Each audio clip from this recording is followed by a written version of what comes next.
Sunita Tarasundari veg. আমি সুনিতা। তোমাদের যখনই মন পছন্দ বা নতুন খাবার খেতে ইচ্ছা করবে, ইউটিউবে গিয়ে লিখবে সুনিতা তারাসুন্দরী ভেজ আর সাবস্ক্রাইব করবে আমার চ্যানেল। আমার সমস্ত রান্নার আপডেট পেতে বেল নোটিফিকেশনটা অন করে রাখবে বন্ধুরা।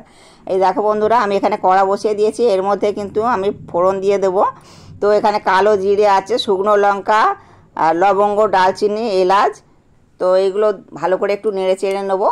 ভাজা হয়ে গেছে, ভাজা হয়ে গেছে, একটা সুন্দর একটা সেন্ট বেরিয়েছে। তো এর মধ্যে আমি কিন্তু এই ঢ্যাঁড়সগুলো আমি দিয়ে দিলাম। তো ঢ্যাঁড়সগুলো আমি কিন্তু অফলাইনে কেটে নিয়েছি। আর প্রথমে ঢ্যাঁড়সগুলোকে ভালো করে ধুয়ে নিয়েছি, ধুয়ে নিয়ে আর ঢ্যাঁড়সটা কিন্তু আমি কেটেছি। তো কাটার পরে কিন্তু ঢ্যাঁড়স ধুইলে ভালো হয় না। তো এবারে প্রথমে ধুয়ে নিতে হয়। আর এখানে আমি 2 মিনিটের মতন ঢাকা চাপা দিলাম। তো 2 মিনিট পরে আমি কিন্তু ফিরে আসছি। তো এবারে কিন্তু আমি আরেকটু নেড়ে চেড়ে নেব। তো ঢাকা চাপা দিয়ে ভাজলে পরে কিন্তু ভাজাটা কিন্তু ভীষণ ভালো হয়। তো আমি আরও একটু তেল দিয়ে দিলাম। তো আর একটু তেল দিয়ে আমি একটু নেড়ে চেড়ে নেব। তো বন্ধুরা, এই ঢ্যাঁড়সের যে কী উপকারিতা আমি সেটা সম্বন্ধে বলবো বন্ধুরা। তো তোমরা প্রথম থেকে শেষ পর্যন্ত ভিডিওটা দেখতে থাকো। তো তাহলে কিন্তু বুঝতে পারবো যে ঢ্যাঁড়সের কী উপকারিতা আর ঢ্যাঁড়স যে কীভাবে আমি ঢ্যাঁড়সটাকে রান্না করলাম। তো এটা তোমরা অবশ্যই বুঝতে পারবে।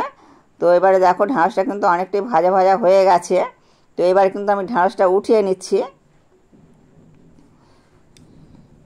আর আমার এই সহজ রেসিপিগুলো দেখে যদি ভালো লাগে তাহলে প্লিজ আমার চ্যানেলটা সাবস্ক্রাইব করবে আর বেশি বেশি করে শেয়ার করবে বন্ধুরা। তো সবগুলো আমি উঠিয়ে নিলাম। এই দেখো বন্ধুরা, ভাজাটা কত সুন্দর হয়েছে। তো আমি এখানে মিক্সি জার নিলাম, মিক্সি জারেতে ধনে পাতাটা নিলাম, এটা পেস্ট করে নেব।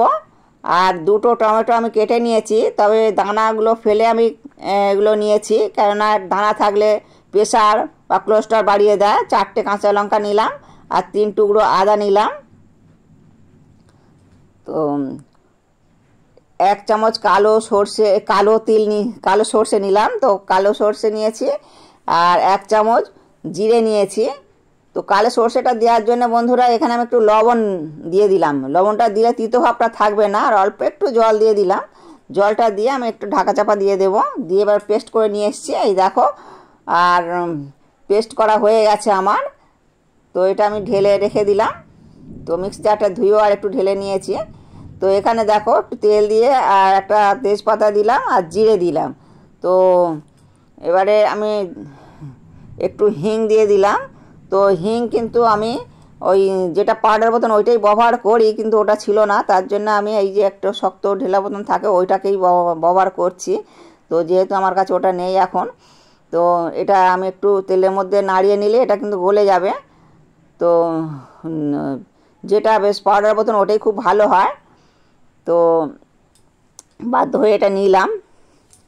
তো এটাও একই কাজ হবে। তো আমি দেখো তেলটা গরম হয়ে গেছে আর ওগুলো ভাজা হয়ে গেছে, আমি ওর মধ্যে ঢেলে দিলাম এটা। তো এটা বাড়িটা ধুয়েও আর একটু জল দিয়ে দিলাম। তো এবারে এটা কিন্তু ঘন ঘন নাড়তে থাকবো। আর বন্ধুরা, তোমরা প্রথম থেকে শেষ পর্যন্ত দেখতে থাকো, এর মধ্যে আর কি কি মশলা দেব তো তোমরা দেখে নাও। তো এখানে কাশ্মীরি লঙ্কা দিয়েছি আর হলুদ, আর এটা আছে ধনের গুঁড়ো আর লবণ আছে। তো যেহেতু আমি গোটা জিরেটা দিয়েছি তার জন্য কিন্তু আমি এতে জিরেটা দিলাম না। তো এটা ধনের গুঁড়োটা দিয়েছি। তো এইগুলো দিয়ে আমি খুন্তির সাহায্যে নেড়ে চেড়ে নেব। তো কাশ্মীরি লঙ্কাটা দিলাম, একটু কালার হবে। আর যেহেতু আমি 4টে কাঁচা লঙ্কা দিয়েছি ওতেই কিন্তু ঝাল হয়ে যাবে। আর ঝালটা তোমাদের যে যেমন ঝাল পছন্দ করো সেটা কিন্তু তোমাদের উপর নির্ভর করছে। তো কেউ কম বা কেউ বেশি ঝালটা পছন্দ করে। তো এখানে আমি কিন্তু ঘি দিলাম, 1/2 চামচ ঘি দিয়ে দিলাম। তো ঘিটা দিয়েও আমি কিন্তু এটা ফ্রাই করব। তো অনেকে কিন্তু হওয়ার সময় ঘিটা দেয়, আমি কিন্তু এটা দিই না কো। তো ঘিটা হওয়ার সময় দিলে একটু কেমন কাঁচা গন্ধ থেকে যায় তো ঘিয়ের মধ্যে থেকে। আর এটা যদি ফ্রাই করে নেওয়া যায় কিন্তু ভীষণ ভীষণ ভীষণ খেতে ভালো লাগবে।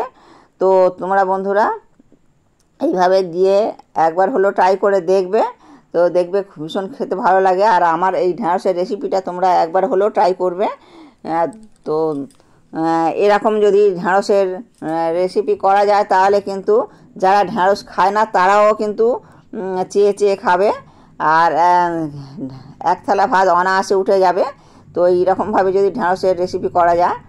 তো এখানে কিন্তু আমি চিনিটা দিয়ে দিলাম।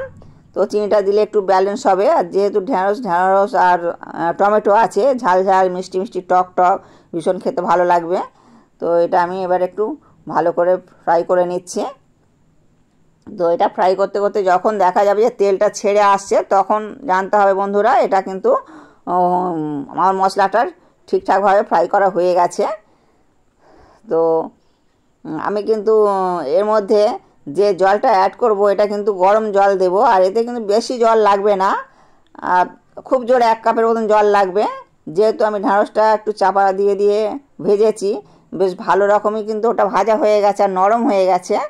তো তার জন্যে কিন্তু বেশি জলটা লাগবে না। তো অল্প 1 কাপের মতন হলেই কিন্তু হয়ে যাবে। তো এই দেখো তেলটা কিন্তু ছেড়ে এসছে, দেখতেই পাচ্ছ বন্ধুরা। তেলটা যেহেতু ছেড়ে এসছে, এবারে কিন্তু মশলাটা ফ্রাই করা হয়ে গেছে। তো এর মধ্যে এবারে আমি কিন্তু ভাজা ঢ্যাঁড়সটা দিয়ে দেব। তো এগুলো দিয়ে আমি খুন্তির সাহায্যে একটু ভালো করে নেড়ে চেড়ে নেব। তো এইভাবে আমি নাড়াচাড়া করে নেব।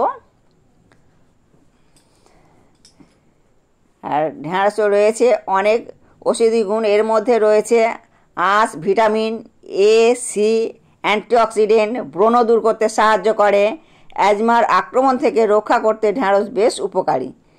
আর ঢ্যাঁড়স চুলের কন্ডিশন হিসাবে বেশ ভালো, এটি খুশকি দূর করতে সাহায্য করে, আর দৃষ্টি ভালো রাখে, হজম শক্তিও বাড়ায়। তো দেখো বন্ধুরা, এবারে কিন্তু আমি গরম জলটা অ্যাড করছি, অল্প করেই দিলাম।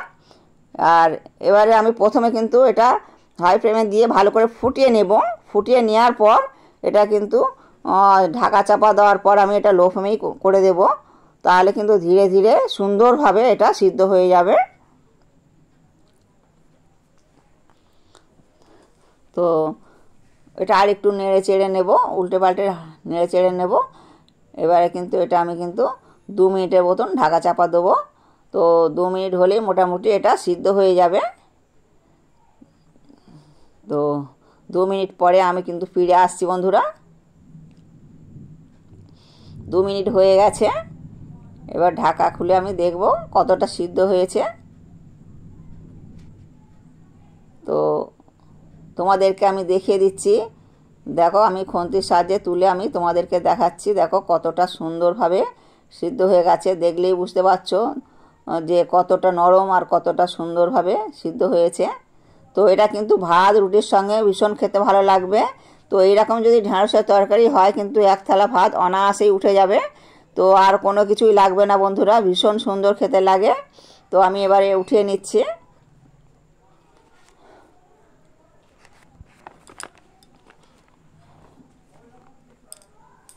আর আমার এই সহজ রেসিপিগুলো দেখে যদি ভালো লাগে তাহলে প্লিজ আমার চ্যানেলে সাবস্ক্রাইব করবে, আর বেশি বেশি করে শেয়ার করবে।